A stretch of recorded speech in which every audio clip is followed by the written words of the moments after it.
आज का वचन। पहला पाठ उत्पत्ति ग्रंथ अध्याय 9 पद संख्या 1 से 13। ईश्वर ने ये कहते हुए नूह और उसके पुत्रों को आशीर्वाद दिया, फलो फूलो और पृथ्वी पर फैल जाओ। पृथ्वी के सभी पशु, आकाश के सभी पक्षी, भूमि पर रेंगने वाले सभी जीव जंतु और समुद्र की सभी मछलियां, इन सबों पर तुम्हारा भय और आतंक छाया रहेगा। ये तुम्हारे अधिकार में है। हर विचरने वाला प्राणी तुम्हारे भोजन के काम आ जाएगा।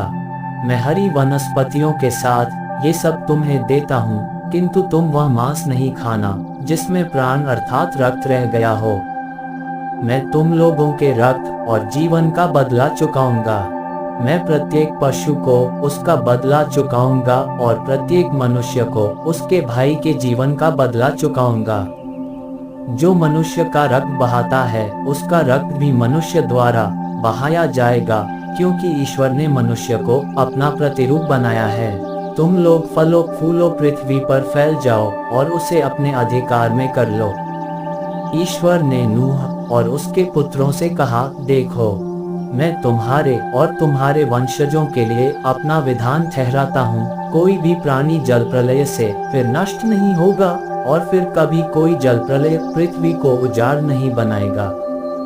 ईश्वर ने ये भी कहा, मैं तुम्हारे लिए, तुम्हारे साथ रहने वाले सभी प्राणियों के लिए और आने वाले पीढ़ियों के लिए जो विधान ठहराता हूँ, उसका चिन्ह ये होगा, मैं बादलों के बीच अपना इंद्रधनुष रख देता हूँ। वह पृथ्वी के लिए ठहराए हुए मेरे विधान का चिन्ह होगा।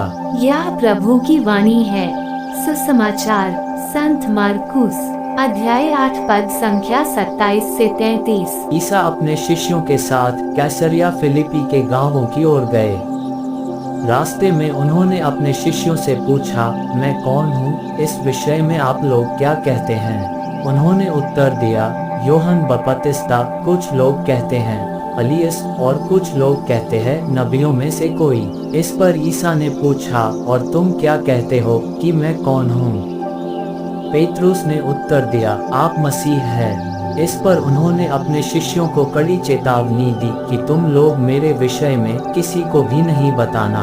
उस समय से ईसा अपने शिष्यों को स्पष्ट शब्दों में ये समझाने लगे कि मानव पुत्र को बहुत दुख उठाना होगा, नेताओं, महायाजकों और शास्त्रियों द्वारा ठुकराया जाना, मार डाला जाना और 3 दिन के बाद जी उठना होगा। पेतरुस ईसा को अलग ले जाकर फटकारने लगा, किंतु ईसा ने मुड़कर अपने शिष्यों की ओर देखा और पेतरुस को डांटते हुए कहा, हट जाओ शैतान, तुम ईश्वर की बातें नहीं बल्कि मनुष्यों की बातें सोचते हो।